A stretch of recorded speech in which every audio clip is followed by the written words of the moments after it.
एक समय की बात है। अपने आप में मग्न रहने वाले कठोर स्वभाव के जमींदार रघुनाथ सिंह का बड़ा सा गांव था।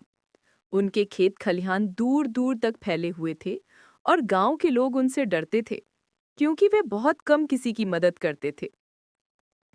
उसी गांव में एक मेहनती किसान रामू रहता था। रामू के पास जमीन तो नहीं थी, पर मेहनत और ईमानदारी दोनों बहुत थीं।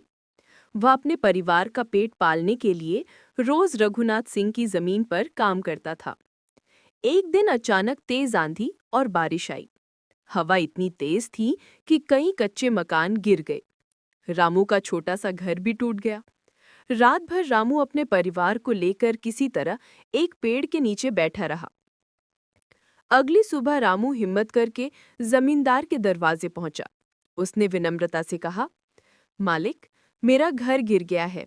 अगर आप थोड़ा अनाज या कुछ पैसे उधार दे दें तो मैं धीरे धीरे काम करके चुका दूंगा। रघुदात ने बिना उसकी तरफ देखे कड़क आवाज में कहा, मेरे पास कोई उधार नहीं है। तुम लोग हमेशा रोते ही रहते हो। जाओ, काम पर लगो। रामू चुपचाप लौट आया। उसकी आंखों में आंसू थे, मगर उसने हिम्मत नहीं हारी। कुछ दिनों बाद गांव में अकाल जैसा हाल हो गया। बारिश नहीं हुई, फसलें सूखने लगीं।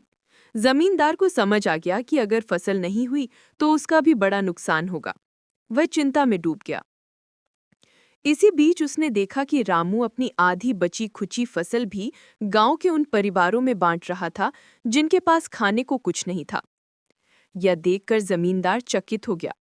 उसने पूछा, रामू, तुम्हारे अपने घर में भी मुश्किल है, फिर तुम दूसरों को क्यों बांट रहे हो? रामू मुस्कुराते हुए बोला, मालिक, दुख का समय सबका होता है। अगर मेरे पास थोड़ा है भी तो दूसरों के लिए क्यों न दूं? भगवान ने दिया है बांटने के लिए। रामू की बात दिल पर लगी। रघुनाथ पहली बार अपने भीतर झांका। उसे एहसास हुआ कि वह कितने वर्षों से सिर्फ अपने बारे में सोचता आया था। अगले ही दिन उसने पूरे गांव को बुलाया और घोषणा की, आज से मेरे खेत, मेरे कुएं और मेरा अनाज सिर्फ मेरा नहीं, पूरे गांव का है। हम सब मिलकर काम करेंगे और साथ जिएंगे। फिर उसने सबसे पहले रामू के लिए नया घर बनवाया। रामू को खेतों का एक हिस्सा खेती करने के लिए दे दिया। धीरे धीरे गांव फिर से हरा भरा हो गया। लोग आपस में सहयोग करने लगे। जमींदार भी अब गांव वालों के दुख सुख में साथ रहने लगा। और इस तरह एक किसान की दया और इंसानियत ने एक कठोर दिल को भी बदल दिया।